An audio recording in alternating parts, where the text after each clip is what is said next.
Well, welcome to Overtime Heroics MMA. I'm Mason Shatwell, and joining me today is Scott Boom Boom Malone. How are you doing, man? Very well, yourself? I'm doing very well, man. Thank you for joining me. I know you're going to be busy with training leading up to the fight. Before I get into everything, how does it feel having a fight booked? I think you fought in September, was it, against Kieran O'Brien? And Yeah. Not many people have been able to fight during the pandemic. How does it feel knowing you've got a fight booked? Yeah, it feels great. It gives me something to work towards, obviously. Gives me a goal, gives me reason to train, gives me, you know what I mean, gives me the ambition to actually get up in the morning and get out and do some training rather than sitting eating pies on the couch. Then during this pandemic, what has been your weekly routine with training?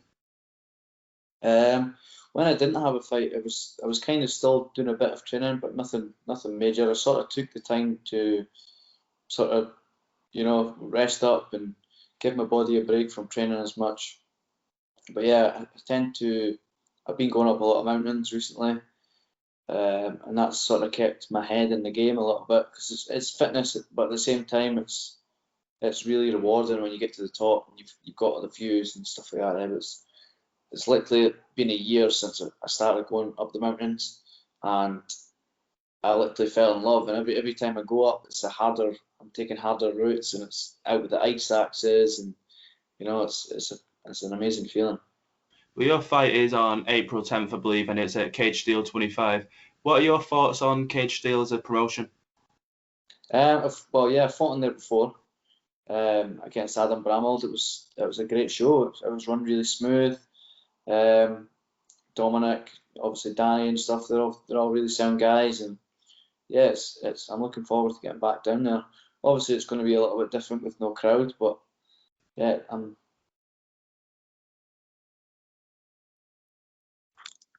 Sorry, someone just phoned through there. No worries, man.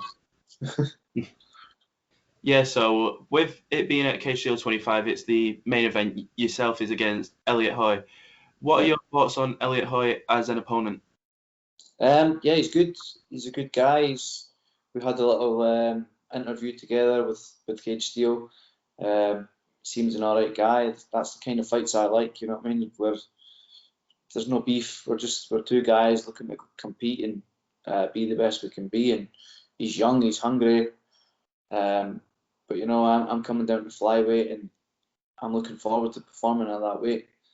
You mentioned a moment ago about there not being a crowd. Do you think will that have? I know you fought without a crowd against Kieran. Does it have a negative effect on your performance, or is it a fight? No, it's probably the opposite way around for me, to be honest. I feel a lot more calm. It's kind of, I don't know, it feels more like a heavy spar rather than going out there and fighting in front of loads of people. But yes, I preferred it, to be honest. There was nobody screaming. You can hear your corner really clearly. You know what I mean? You can hear the punches. It's a totally different feeling to fighting in front of a crowd. 100%. And with you, like I mentioned before, with it being the main event, does that add any extra pressure onto you knowing you're in the main event, or do you just take it how it is? No, I take it how it is. I mean, I've been the main event in Cage Warriors fighting for a world title, so yeah, fighting on something like this main event. The last one was main event as well, so yeah, it's just a fight for me at the end of the day. Whether it's first or last, I don't really care. I was going to mention Cage Warriors, obviously, with yourself fighting against some top guys on that promotion. Do you think that's going to have a benefit for your performance against Elliot? I would say so. I think obviously the guys have fought being bantamweights as well. They're probably going to be, well, they are bigger and stronger guys. You know what I mean? So I think my experience at that weight and obviously the level of guys that I've fought is going to play a part in this fight. While we're on the topic of Cage Warriors, obviously you started your Cage Warriors career with, I think, 3 wins, I believe, and then obviously you had the run where it was 3 defeats. With a really good win here, is Cage Warriors the next goal for you, or are you just going to take whatever comes? To be honest, I was looking to get on the last Cage Warriors, but it's just space at the moment. We've got a lot of fighters that are looking for fights that are signed already. So it's definitely a route that I might go back down, but it's not the be all and end all for me. I'm looking to possibly fight on maybe bigger shows, like, I don't know, maybe Brave, Bellator, or something like that, or maybe get another couple of fights on the regional scene and see where I go from there.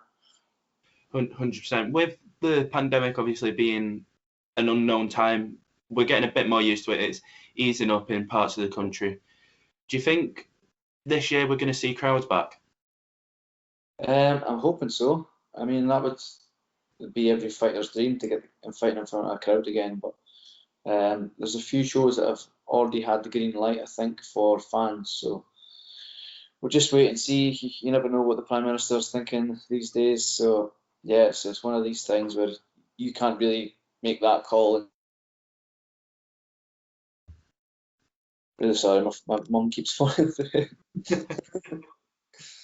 Yeah, so like we was talking about that, how has the pandemic affected you personally in terms of training or everyday life? To be honest, at the start of lockdown, with the very first one, it hit me quite hard because I'd obviously been training like all my life, and to go from training all my life to sitting on a couch and doing nothing and being stuck in this house, and you couldn't even go out for a meal. You know what I mean? It's like it was really hard on me, like mentally. And thankfully I do have training to get that release. And again, I'm not going to want to mention this all the time, but going up the mountains was kind of what saved me from like going a bit insane. To be honest, it gave me the release that I needed, where I'm not training, but I'm doing something. I mentioned the tough patch of your career you had a couple of fights ago. Do you think this version of Scott Malone is the best we've ever seen? Yeah, definitely. I'm going through to higher level now, training under James Doolan. Although it's not been loads of guys, you know what I mean? It's the quality of guys that's there. You know what I mean? I'm training with two guys that have actually fought Elliot Hoy before, so Luke Shanks and Rhys McEwen as well, two pros from Scotland. Yeah, getting good training with these guys, and obviously there's other guys that are there as well, but these guys are my size, they've already fought him before, so I think that plays a big part as well. I'm sure you're not going to give too much away, but is there anything of your game plan that you're willing to say at the moment? To be honest, I'm just looking there to go and get a finish. The last one, I didn't really look for the finish too much because we're coming off of 3 losses, you know what I mean? I was looking to just get the win. This one, I'll definitely be looking for a finish. No doubt. Would you prefer a knockout, submission? A finish is a finish to me. Well, I'm a grappler at heart, you know what I mean? So a knockout would be ideal, but any way possible. Have you been working anything extra during the camp, focusing on anything else? I've been doing a lot more running, just to obviously get the weight down. Obviously coming down from bantamweight, it's a big drop. It doesn't seem like a big drop, but like now I'm sitting like 4 kilos under what I normally come in and fight week for bantamweight. You know what I mean? So it feels weird walking around at this weight and training this weight, and yeah, I'm looking a bit skinny, but you know what I mean? It's all going to be worth it in the end. Yeah. My next question was going to be, how is the weight cut going so far? Yeah, to be honest, it's been really easy. It's been really easy. I went vegan for a year now, and like the weight has slowly just dropped off me. Like every week it's coming down naturally when I'm eating lots of shit. You know what I mean? I'll sit way lighter than I normally do. So in that aspect, it's been a lot easier. But I think once I hit like maybe a certain weight, it's going to get hard. But I know it's going to be easy enough. You know what I mean? Well, like I mentioned before, you fought guys like Jack Cartwright, Jack Shaw, Adam Wilson. Do you see yourself getting back in there in a couple of fights' time, fighting those guys again? Well, obviously I can't fight Jack Yeah. Shaw. He's away to the UFC, but Yeah. yeah, it's like I'd like to get onto that Cage Warriors belt. You know what I mean? That's something that's always been on my head, especially after fighting for it twice and losing twice. You know what I mean? It's always been a goal of mine since starting MMA. It was a little stepping stone that I wanted to do. So I think I win at this one, maybe another win outside the Cage Warriors, and I'll be looking to try and get that belt. Well, we've spoke about you being on Cage Steel 25. The card's got yourself, Elliot Hoy, Sean Lomas, Ibrahimov, who's a up-and-coming amateur. How do you think this card's the best card it can be in terms of who Cage Steelers got on this card? I'm going to be brutally honest here. I've not even really checked out who else is on the card. I've kind of been focusing on just my own training and my own fight at the moment. I know there's a couple of guys that I've seen that are on the card.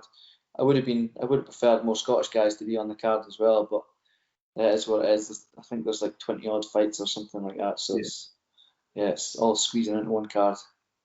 100%. I've just got a couple more things. You've said you want the finish. Obviously, you've been working on running a lot, getting the weight down. Do you intend on staying at? It's flyweight you're competing at this time? Yeah. Do you intend on competing at flyweight again in the future? Yeah, definitely. Like I said, my weight sits a lot lighter now. I was up to like 75 kilos at one point fighting bantamweight, but now it's like I sit naturally about 67, 68 kilos. So I'm kind of in that stage where. Sorry, my mom keeps on phoning through. I'm maybe a little heavy for flyweight, but eventually it'll drop down a little bit more, and I'll feel more natural at that weight. The first one is obviously going to be the test to see how it is, see how I perform, and then I'll make a decision from there. Well, just a couple more. I know you've said the finish, but is that your final prediction for this fight? Is it going to be a Scott Malone finish? Yeah, definitely.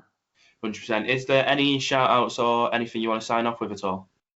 Just like to give a shout out to my own gym, Omega MMA in Perth in Scotland. So all my other sponsors, you know who you are. I'm not want to say you all because I will miss one. Yeah. But yeah, thank you for the support for everyone. Anybody that's buying the pay-per-view, thank you very much. And last but not least, how can people find you on social media? Social media, I am Scotty Boom Boom. Sorry, Scotty_Boom Boom on Instagram, TikTok was my new favourite, and just Scott Malone on Facebook. No worries, man. I just want to say I appreciate your time greatly, and I wish you all the best for your fight. Good luck, man. Thank you very much. Cheers.